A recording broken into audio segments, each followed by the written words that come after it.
એ વિદ્યાર્થી મિત્રો પ્રકરણ 11 બીજગણિત એમાં આપણે સ્વાધ્યાય 11.1 ગણવાના છીએ. જોઈએ ચલો. 1. મૂળાક્ષર વીની match stick pattern. Match stick એટલે દિવાસળી. વી બનાવવા માટે કેટલી દિવાસળીની જરૂર પડશે તેનો નિયમ લખો. હવે વિદ્યાર્થી મિત્રો અહીં જોઈએ તો આ એક દિવાસળી અને આ બે, તો કેટલી દિવાસળી જરૂર પડી? બે દિવાસળી. અને જેટલા હોય બે એને એન કરી દેવાનો, એનો નિયમ એન છે, બરાબર. નંબર ઓફ દિવાસળી. ચલો ઝેડમાં કેટલી છે જુઓ, એક, આ એક, આ એક, આ બે અને આ ત્રણ, તો ત્રણ દિવાસળી. 3n. ઓકે, અહીં જુઓ ઈમાં 1 2 3 4 5, તો 5 દિવાસળીનો નિયમ કયો? 5n આવશે. અહીં જુઓ ચલો ચોથો, અહીં એ છે તો જોજો આ 1 2 3 4 5 અને 6, તો 6 દિવાસળી. Okay, 6n. હવે વિદ્યાર્થી મિત્રો બીજું જુઓ શું કહે છે. જોડાયેલા ચાર ચોરસ બનાવવા કેટલી દિવાસળી જોઈએ? ચોરસ માટેનો નિયમ લખો. હવે જોડાયેલા ચાર ચોરસ બનાવવાના છે તો આપણે અહીં આ દાખલો છે એ અહીં લઈએ. હવે જોડાયેલા ચાર ચોરસ છે, તમે જોજો કેટલી દિવાસળી થાય જાય. આ એક ચોરસ થયો, એ આ બીજો થયો. તમારે ફૂટપટ્ટી અને પેન્સિલનો ઉપયોગ કરવાનો. આ ત્રીજો થયો અને આ ચોથો થયો. જોડાયેલા ચાર ચોરસ થઈ ગયા. હવે કેટલી દિવાસળી છે આપણે ગણીએ. જોજો એ બોલપેન લાલ કરીએ એટલે ખ્યાલ આવે. 1 2 અહીંથી આ 1 2 3 4 5 6 7 8 9 10 11 12 અને 13 દિવાસળી થઈ. તો કેટલી દિવાસળી આવી? 13 દિવાસળી. એક તો લખી દઉં. પાછું એનો નિયમ બનાવવાનો છે. તો નિયમ કઈ રીતે બનાવવાનો એ પાછું તમને આવડવું જુઓ. તો આનો નિયમ છે એ 3n વત્તા 1. તમારા મનમાં સાહેબ આવો નિયમ હું? તો જેટલી દિવાસળી હોય એ પ્રમાણે નિયમ બને. ઓકે, તો આ તમારે યાદ રાખવાનું છે.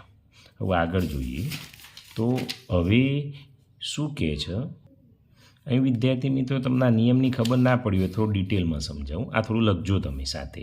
ચલો એક ચોરસ બનાવવું હોય, સપોઝ એક ચોરસ માટે કેટલી દિવાસળી જોઈએ? આપણે જોઈએ દિવાસળીની સંખ્યા.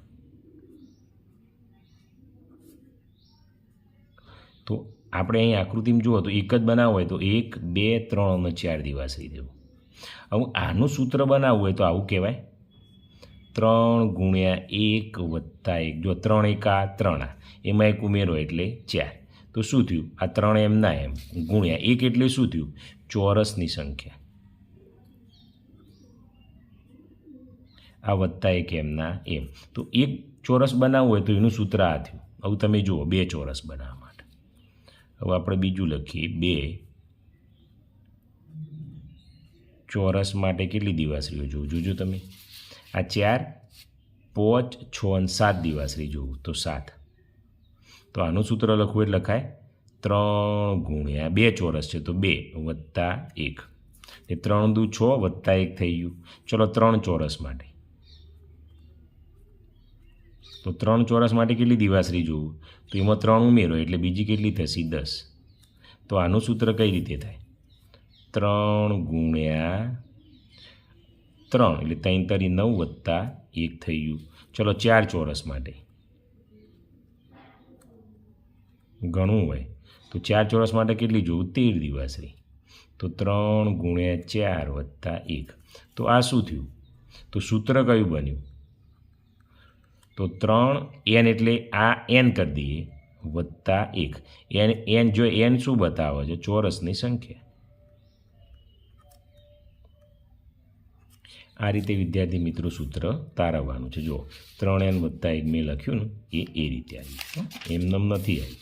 ચલો આવું જુઓ શું કહે છે, જોડાયેલા 5 ત્રિકોણ બનાવવા કેટલી દિવાસળી જોઈએ? તો આપણે જોઈએ જોડાયેલા 5 ત્રિકોણ બનાવીએ. ચલો જુઓ, એ આ એક, ચલો એ આ બીજો, આ ત્રીજો, આ ચોથો, ના પાંચમો. થઈ ગયા 5. જુઓ 1 2 3 4 અને 5. હવે કેટલી દિવાસળી જોઈએ? તો પહેલાં દિવાસળીની સંખ્યા લખીએ. ગણજો, આ 1, આ 2, આ 3, આ 4 5 6 7 8 9 10 અને 11. તો કેટલી દિવાસળી જોઈ? 11 દિવાસળી. સૂત્ર કેવું બને હું તમને સમજાવી દઉં. 2n + 1 કઈ રીતે બન્યું એ જોઈએ. તો એક ત્રિકોણ બનાવવા માટે કેટલી દિવાસળીઓ જોવું એક ત્રિકોણ માટે? તો 1 2 અને 3. તો આનું સૂત્ર બનાવવું હોય તો આવું બનાવાય, 2 × 1 + 1, 2 × 2 અને 1 3. ચલો 2 ત્રિકોણ બનાવવા હોય તો કેટલી દિવાસળીઓ જોવું? જુઓ 1 2 3 4 5 જોવું. તો 2 × 2 + 1 જોવું. ખબર પડી? તો સૂત્ર એવું થઈ ગયું. આ ત્રિકોણ આવું 5 ત્રિકોણ હોય તો 5 ત્રિકોણ બનાવવા હોય આમાંનામાં, આ બધું લખવાનું છે તમારે સમજાવવા. તો 5 બનાવવામાં કેટલા જોવું? તો 11 દિવાસળી. તો અહીં કઈ રીતે લખાય? 2 × 5 ત્રિકોણની સંખ્યા વત્તા 5 દુ 10. તો સૂત્ર કયું બન્યું? 2n + 1. જો n શું હોય? ત્રિકોણની સંખ્યા. આવડે કે ના આવડે? બસ આ જવાબ આવી ગયો. આપણે 2n + n લખ્યું, એ આ 2n + n છે. ઓકે, તો અહીં વિદ્યાર્થી મિત્રો તમારો સ્વાધ્યાય છે 11.1 પૂરો થાય છે.